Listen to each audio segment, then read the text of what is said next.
할렐루야. 오늘은 7월 31일 성령 강림절로 8번째 주일입니다. 예레미야 38장입니다. 왕궁 내시 구스인 에벤멜렉이 그들이 예레미야를 구덩이에 던져 넣었음을 들으니라. 그때 왕이 베냐민 문에 앉았더니 에벤멜렉이 왕궁에서 나와 왕께 아뢰어 이르되 내 주 왕이여, 저 사람들이 선지자 예레미야에게 행한 모든 일은 악하니이다. 성중에 떡이 떨어졌거늘 그들이 그를 구덩이에 던져 넣었으니 그가 거기에서 굶어 죽으리이다. 오늘은 생명의 땅에서만 말할 수 있는 용기, 에벤멜렉의 용기입니다. 본문 예레미야 38장은요, 바벨론의 두 번의 침공으로 여호야김이 사망하고 여호야김의 아들 여호야긴이 즉위했지만 3개월 만에 또 폐위를 당합니다. 그리고 바벨론을 끌려가고, 이게 이제 2차 바벨론 포로예요. 그리고 여호야긴의 삼촌인 시드기야가 이제 즉위를 합니다. 유다 왕위로 즉위했던 BC 597년 시드기야가 유다 왕으로 즉위하지만 친애국 정책을 펼치니까 이제는 바벨론이 침공을 감행합니다. 유다의 남은 지역들을 지금 이제 파죽지세로 공격하는 그러한 상황이에요. 바벨론의 4차 침입 전후 바로 그때입니다. 관전 포인트는요, 지금 여호와의 심판이 바로 눈앞에 진행되는 처참한 상황임에도 유다 지도층은 하나님의 말씀에 끄떡도 안 하고 거듭 반복과 외치는 말씀을 거부합니다. 그러니까 유다 사회에 누적된 불순종의 신앙이라는 거, 우상숭배로 타락한 습관이라는 거, 이게 굉장히 돌이키기가 어려운 거예요. 그리고 바로 37장에서 바벨론이 일시 철수를 하지만 이미 유다는 국정 수행 능력이 바닥 미친 지하로 이제 떨어진 상황이에요. 그리고 바벨론이 재공격할 것이고 예루살렘이 함락될 거라는 예언을 주님께서 예레미야를 통해서 말씀한 상황이에요. 그러니까 이제 남녀, 지역, 직종, 계층 가릴 것 없이 여론이 이제 악화된 거죠. 애국이란 이름으로 예레미야는 이제 거리를 활보할 수도 없어요. 그리고 지금 성을 포위당했다가 잠시 바벨론이 철수했기 때문에 성 안에 있는 사람은 이제 성 밖으로 가서 볼일을 보고 성 밖에 있는 사람도 이제 성 안으로 이제 들어오는 그러한 때예요. 그리고 예레미야는 사촌에게 땅을 사기로 해놓고 그 절차를 나머지 밟으려고 고향인 베냐민 땅으로 가다가 지금 길에서 매국노로 간주돼서 서기관 요나단의 관저에 매를 맞고 구치소에 이제 갇히는 그러한 상황입니다. 그래서 또 어찌해서 이제 시드기야 왕이 예레미야를 불러내서 접견을 하고, 그리고 간신히 이제 그 근위대 뜰 안으로 이제 갇히게 된 그런 상황이에요. 그리고 본문 38장에서는요, 이제 당시 실세들이 왕에게 직접 사형을 요구합니다. 이 백성의 평안을 구하지 않고 오히려 재앙을 재촉한다는 게 이유예요. 그래서 결국 왕자 말기야의 집에 있는 웅덩이 짐 속으로 이제 빠뜨리고요. 그 구덩이가 깊으니까 밧줄로 이제 매달아가지고 내려보냈거든요. 그리고 이제 어느 사료에는 목까지 빠졌다고 그래요. 그러니까 진흙 웅덩이는요, 계속 빠져들면서 추위가 엄습하기 때문에요. 실제적으로 이제 몸을 죄기 때문에 그 고통도 상당했을 걸로 이제 추정합니다. 그러니까 진짜 예레미야는 지금 선지자라고는 하지만 죽음이 경각에 달린 거예요. 이 상황을 역전시킬 수 있는 아무런 대책이 없어요.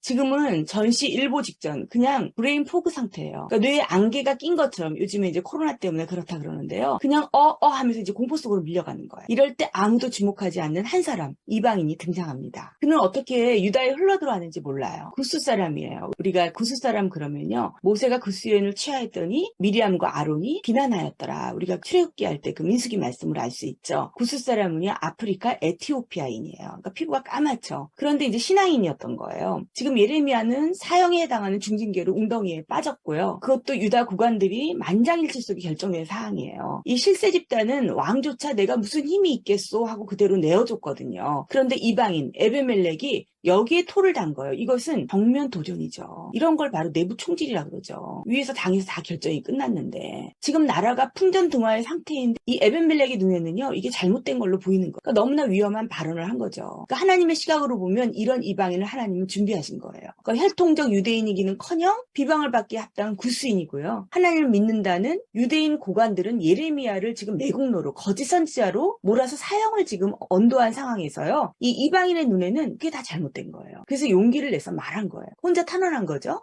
내 주 왕이여, 저 사람들이 선지자 예레미야에게 행한 모든 일들은 악하니 그대로 놔두다가는 굶어 죽나이다. 그러니까 악하다고 잘못되었다고 말할 수 있는 용기, 이게 어디서 나왔을까요? 결국 이 용기로 왕에게 이제 30명의 군인의 도움을 받아가지고 왕궁의 의복 창고에서 찢어진 옷 조각들을 엮어가지고 예레미야를 이제 구출해냅니다. 지금 시드기야의 왕조차 그 예레미야가 아무리 순복을 하라 그래도 나는 갈대아인에게 항복한 유다인을 두려워하오. 그러니까 계속 두렵소 두렵소 두렵소를 외치는 거예요. 무한 반복하고 있는 거예요. 히브리서 말씀에 죽기를 두려워함으로 일생의 종로를 탄다 그랬거든요. 그러니까 여기서는 목숨 앞에서는 왕도 필요 없어요. 전형적인 죄인의 모습이죠. 그러니까 목숨 앞에 어쩔 줄 몰라하는 죄인의 모습인데요. 하나님 우리에게요. 마땅히 두려워할 자를 내가 너희에게 보이리니 죽인 후에 지옥에 던져넣는 권세 있는 그를 두려워하라. 아멘. 우리가 두려워할 분은 하나님 한 분이세요. 우리에게 아무리 하나님께서 이웃을 사랑하라고 했어도요. 우리가 자칫 이웃하고 관계를 잘 지내려다가 하나님 사랑을 잊어버리면 안 돼요. 우리의 첫 번째 계명은요. 하나님을 섬기는 거예요. 하나님 사랑, 이웃 사랑이지 이웃 사랑, 하나님 사랑이 아닙니다. 그러니까 우상 숭배는요. 하나님보다 우선순위가 있으면 그게 우상 숭배예요. 우상 숭배를 하다 보면요. 저주를 물같이 몸속에 들어가고 저주를 기름같이 뼛속에 들어간다 그랬어요. 생각해보세요. 우리 몸의 70%가 물인데 저주가 물같이 몸속에 들어가고 뼈가 윤택해야 되는데 기름같이 저주가 들어가면 망하는 길이죠. 우리가 인생의 마지막에요. 아, 하나님께서 정말 나를 잘 인도하셨다. 이런 고백이 나와야 돼요. 하나님만이 우리 인생을 가장 최적의 상태로 인도하십니다. 아멘. 그래서 우리는 하나님의 뜻을 따라 육체의 남은 때를 살 수 있으면 그게 큰 복이에요. 이 일로 에벤멜렉은요 상급을 받지요. 예레미야가 갇혔을 때 하나님께서 예레미야에게 말씀하십니다. 너는 가서 구스인 에벤멜렉이 말하기를 만군의 여호와의 말씀에 내가 이 성에 재난을 내리고 복을 내리지 아니하리라. 나의 말이 내 눈앞에 이루리라. 그날에 너를 구원하리니 내가 칼에 죽지 아니하고 내가 노량물같이 내 목숨을 얻을 것은 너가 나를 믿었음이라. 아멘. 에벤멜렉도 똑같이 두려워하는 거예요. 그런데 그 두려워하는 게 왕 옆에 있으니까 칼에 죽지 않는다. 실제 그랬죠. 시드기야 왕이 죽을 때 그의 아들들은 왕자들은 다 죽었지만 이 에벤멜렉은 그러지 않았어. 그러니까 전시 상황에서 제일 중요한 건요. 쥐기도 아니고 우리가 소중히 여기는 무슨 재물 그런 거 아니에요. 가장 중요한 건 목숨이에요. 목숨. 이 땅에서 부자보다 중요한 게 건강인 이유죠. 그러니까 우리는 복음에 합당한 생활을 해야 되는 거예요. 우리 행위에 상급이 있기 때문이에요. 그런즉 너희는 강하게 하라. 너희 행위에는 상급이 있습니다. 아멘. 우리가 하는 행동에 하나님의 복이 임하기를 축원해 드립니다. 아멘. 최근에 스타벅스가요. 음료 17잔을 마시면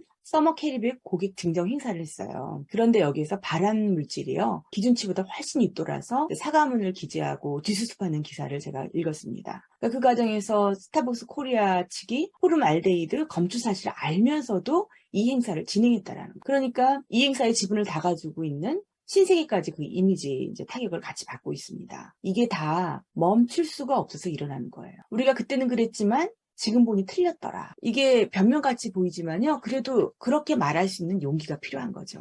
에벤멜렉은요. 아무런 뒷배가 있지 않았어요. 그냥 하나님 한 분, 그분 바라보고 용기를 낸 거예요. 그것이 평강의 복으로 오던 아니면 예레미야처럼 마침내 그날이 와서 적국의 국방장관, 그러니까 바벨론의 근위대장 누부사라단이 예레미야의 그 결박을 풀어주던 하나님의 섭리는 반드시 각 사람이 행한 대로 갚아주리라. 그러니까 소자에게 물 한 잔 떠준 것도 하나님은 그냥 넘어가지 않아요. 에벤멜렉이 잘못되었다고 말할 수 있는 용기, 그 용기는 어디서 났을까요? 그가 생명의 땅에 있었기 때문이에요. 좀 더 구체적으로 그날에 네가 나를 믿었습니다. 그러니까 에벤멜렉이 하나님을 의지한 결과예요. 에벤멜렉의 눈에는요. 아무리 유다 고관들이어도 예레미야에게 하는 그 행동들이 그 작태가 신앙의 눈으로 봤을 때 다 죽은 거예요. 나라는 집 곧 망하게 생겼고요. 하나님 말씀을 귀담아 듣지 않는 유대인 고관들은요. 지금 유다가 멸망당하는 이유를요. 나중에 주님께서 그들이 주님께 죄를 짓고 불순종해서 이런 재앙을 당했다고 바벨론의 근위대장도 아는 정도예요. 하물며 왕 곁에서 판관이 모르겠어요. 비서실장이 모르겠어요. 이 에벤멜렉만이 내가 생명이 있는 땅에서 여호와 앞에 행하리라. 그러니까 타국인이지만 타국에서 살면서 이 에벤멜렉은 신앙이 정말로 들어간 거예요. 바로 그 믿음의 신앙이 생명이 있는 땅에 살게 한 거죠. 결박이 풀어진 자만이 누리는 그 생명. 죄와 사망의 권세에서 너를 해방하였습니다. 지금 용기를 내서 왕 앞에서 악한 이이다 하고 말을 한 거예요. 예수님 믿는 생명은요. 에벤멜렉처럼 모든 결박을 풀어줍니다. 그러므로 이제 그리스도 예수 안에 있는 자에게는 결코 정죄함이 없나니 이는 그리스도 예수 안에 있는 생명의 성령의 법이 죄와 사망에서 너를 해방하였습니다. 아멘. 그러니까 십자가에서 죽은 것 같은 용기로 여호와 앞에서 행한 거예요. 우리도 이 말씀을 통해서 한 주간도 에벤멜렉처럼 생명의 땅에서만 누릴 수 있는 복음의 삶을 사시기를 주님의 이름으로 축원해 드립니다. 기도하시겠습니다.